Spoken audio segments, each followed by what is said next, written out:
this is Amy from iTradeAIMS.net, AIMS Stress-Free Trading. I'm very excited you are here. Today's story. This is DAX, the German 30. So this line represents the Frankfurt Open. It broke out strongly up here. So if you had your pending order using the breakout strategy, pending order above the box, in this case you won't have a pending order below the box because the purple is correct. Gator is sleeping, box is there, purple is outside the box. You don't want to take the sell side of it, but you could have if you wanted. If that is part of your strategy, you can do that. Put a pending order there, stop loss here, and then you have a pending order here and stop loss up there. Both sides it will be 10. So when it broke out strong like this, you will take 20, 22 pips or whatever if you have a target point. But knowing that this is the breakout strategy, remember, now I'm going to show you. Before the open, it would have looked like this. It looks rubbish. So what you need to do is to use your setup, which is your torch in the dungeons. The darkest dungeons, this is where you don't know what is happening. You don't know what will happen. But if you use your rules, your peak of AO and cross of zero line, and the purple is correct, you know that the market is trying to tell you something. And when the breakout happens, bang, it was there. But what's more interesting is that once this happens, you then wait for it to come back to the zero line. You wait for the gator to sleep again and you want a tight box. And if that happens around London Open, that is even better. Now it's just about 5 minutes before, but for me, London Open is at 9:50. Around this time is when they start to put their orders in. And the market kind of reacts to it. And so my entry, although the spread was a little bit higher, that doesn't matter. I went in around here because it was a setup one. It went up, came down, moved stop loss to break even, and then it came back. So that was a break even trade. And how did we do that? Oh, loads of chat in the chat room today, because when I'm there and I'm trading, then everyone kind of likes it. And while we do that, let me ask you a couple of questions as well. What do you feel? How do you feel when you look at this chart? What should you be doing? Do you think that it's the perfect time to go short? Do you think that the market's gone down too far and you need to take a reversal trade? Do you need to sell or do you need to buy? What do you think? Okay, so, oh yeah. Here it is. So I posted my trade in the chat room. Like I said, I got in around here. It moved up, and when it moved up, I moved my stop loss to break even. And I think in the next picture, I will show that. Yeah, price went down, and I was stopped out for break even, and that's what it is. So fantastic. I took a break, and I am back. Sarah and Adam, they just get too excited and they were shouting so much, so I had to pause. Anyway, I'm back. So right there it was. Yeah, so I took the trade, it went up, down, up again, and then we got out. I think when I called it out, there were other people who shared theirs as well. Or was it later? Yeah, here it is. So one of the members trade exactly similar entry, and he took 1% here. Perfect trade, because when you're stage one, your take profit is at 1 hour, so that it's easier to do. Your job is to take a trade and let it either hit the target point or hit the stop loss. So that was your plan. In this occasion, the reason it worked out pretty well is because that entry, that target point, happens to be in line with the peak of 3. And most of the time, market reacts to the peak of 3. And sometimes it would come back around here, bounces, and continue up. In other occasion, it kind of goes up like this, comes down, tries again, and then bang, it starts going down. Usually around here is where you get the fruit signal. Let's go to the next one. I think there was one more.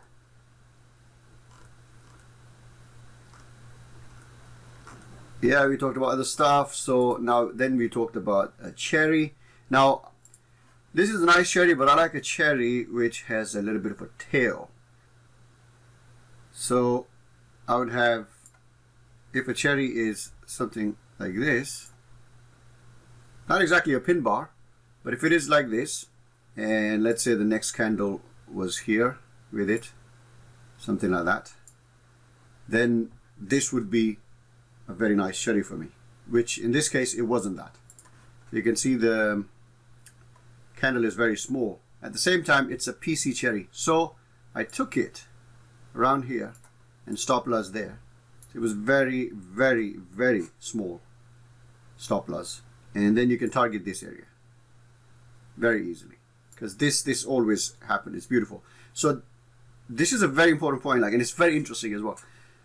If you take a trade like so, where you have a clear strong impulse move down like this, and then when price creates this PC pattern, so the guys that I'm talking to hopefully would know what a PC pattern is. So PC pattern is basically it's a stepping down pattern, and then price tries to break against the stepping down pattern but fails to do so and reverses. In this occasion, in this situation, the underlying structure of this chart basically is this is a 3, this is a 4, and that's 5. Like I said in the other example, which was, let's say, go to this chart. When you have a spike up and price comes back, consolidates and tries to go back up, usually it will hit this wave 3. Now, because the fact that it actually did go past the wave 3, it became a wave 5, legit wave 5, but it was rejected there.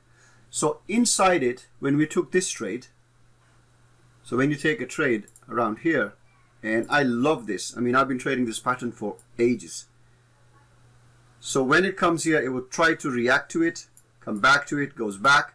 In this occasion, it comes down. So if you remember my previous video, I talked about that it does this, comes back, then sometime it goes up, and then it will retest it and continue to go up like that. On other occasion, it's going to do this and come back. Now look at this again. Now let's do it again. If you look at it and now extend the box a bit, so it's the same box carrying on.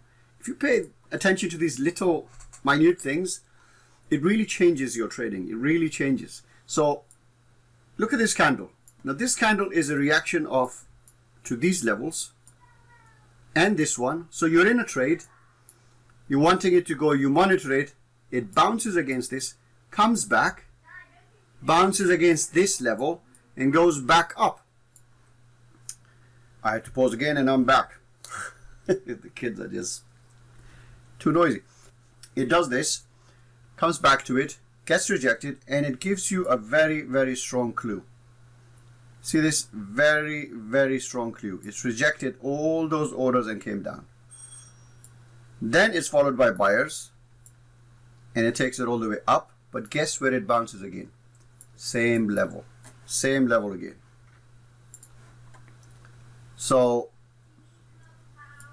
hits again, and then it breaks down. Ignores all of these levels, ignores all of this, comes all the way to which area? What was this area that I was talking about earlier? And this is the Frankfurt Open. So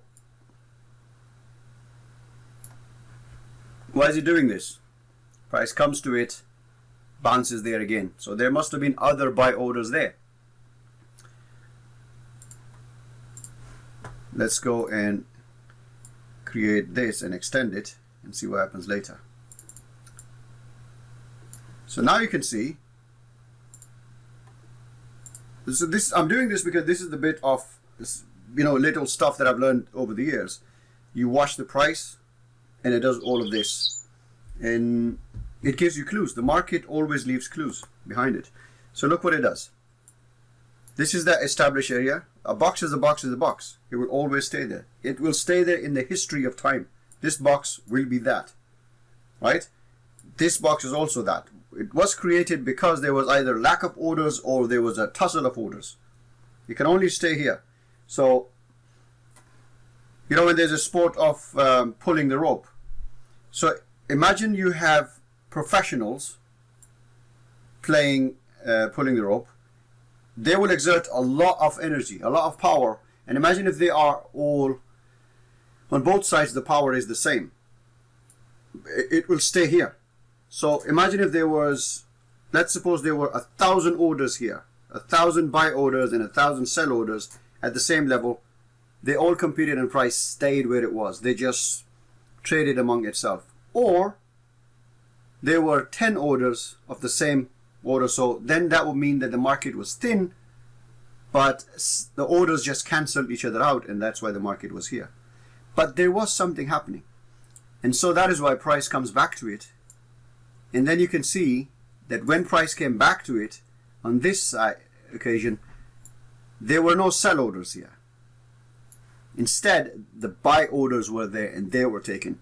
And that is why price went up. But when it came to these levels, it had more sell orders all of a sudden. And so price came back. And when it came back here, it was met by buy orders again. There were no sell orders there. And that is why it took the market, and in fact, it dried out all the sellers and price went all the way up. But guess what happened there? Loads of sell orders were triggered. How do I know that? I don't know, but I know it from this. Because there was a reaction. So that means buy orders finished. They either took profit or they want more buy orders there. Sell orders took over. Price comes all the way down here.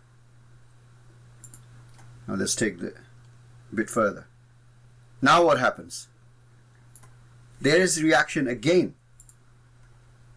The market is reacting to that same level, but this time it penetrated it.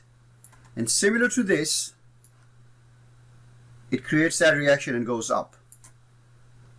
But this is all it could do. Around here, it turned around. And this is where the cherry was. But if you saw this, you already know that the market has shown itself that the buy orders had finished. This is just a reaction of the previous level. Comes up, you test it, and it comes. Now look what it does. Breaks it, comes back to it, retest that level. Retest that level, right? Creates a seed around here. Creates a seed around here. Another 2R for you. Actually, it wasn't 2R because I took it. So because it traveled 1% in my favor, put stop loss to break even. And this candle took the stop loss. And then some traders would look at this red dot and say, oh, Gator is sleeping. It's setup 1. Oh, I didn't take this and I didn't take this. And I missed out on this and I missed out on this. And I'm frustrated. I need to take this setup 1. And then they take it. And they take a rent and then they're upset. Now there are two things wrong with it. One, you shouldn't be upset. Because you don't have to look at the result of one trade. You should be upset for the reason that you did not take the proper setup. But even then, if you thought that there was a great chance and you applied the rules and your rule said yes and you took it, no problem. Don't be upset. Stay in the zone. Goes further, creates an apple. We took a trade here. We took a trade here. I think this. Yeah. Here. Now, if you're in stage 1, you wouldn't have exited here. You would exit here. Only that way you will have a DS1. If you exited here in stage 1, you actually have a DS0. Because that's not your trade plan yet. Not now. So if you took that morning trade earlier, that was +1, this will be -1. You'll be 0 for the day. That's perfect. That's how it should be. And with that was the end of the session. But then I saw this, and now this is the setup 0. Now if you're in stage 1 and you take this trade, you have a DS0. Around here, this setup is kind of like at the edge of a setup 0 and setup 1 because the purple is inside the box. But you could say, okay, purple is inside, but it's not yet touching the gator. It hasn't touched the gator, so I can still take it. And the fact for that is, and I was asked this question as well, so why did I take this? Is because I saw a clear 3 and I saw a clear 4. And 4 did not go past the purple. So I thought, it is pretty good. Let's take it. If you take setup like these over and over, you will be a winner. You'll have a 66% win rate. But then this one was controversial, whether we should take it or not. So by this time, the market has stayed quite a lot of candles sideways. But what I saw was like, you see the dark box? So it's within the limit of, so the box is tight, risk is low, and price has not gone up too much. So it's created that box for me, right? Let's clear that. It's created that box and it's going sideways. So I'm thinking, okay, this is still wave 4. And if you look at this, although at the time I didn't see that, now I'm looking at it. It was pretty good decision. If you look at it, you know, sometimes when you do something for a long time, subconsciously you know what you're doing. So it comes around here, bounces around the same levels, and then it was about to go down. So I took a trade, put my stop loss there, and hit the box trail and left for breakfast. Entry here, price comes here 1 hour, ATM trails the box, put stop loss here, gets hit, and very typical, like it happens all the time, it then goes and hits target point. And that's it. So that was a stop loss based on 13.6 pips. Got a rent of 6.7, so that's half the risk. This is a break even. This is a break even. This cherry had a 2R, and this one was a break even. So 1.5R for the day. If you do this every day, enjoy it, analyze this, you can exponentially grow your account, double, triple your account every year. Hope there was something for you in this video.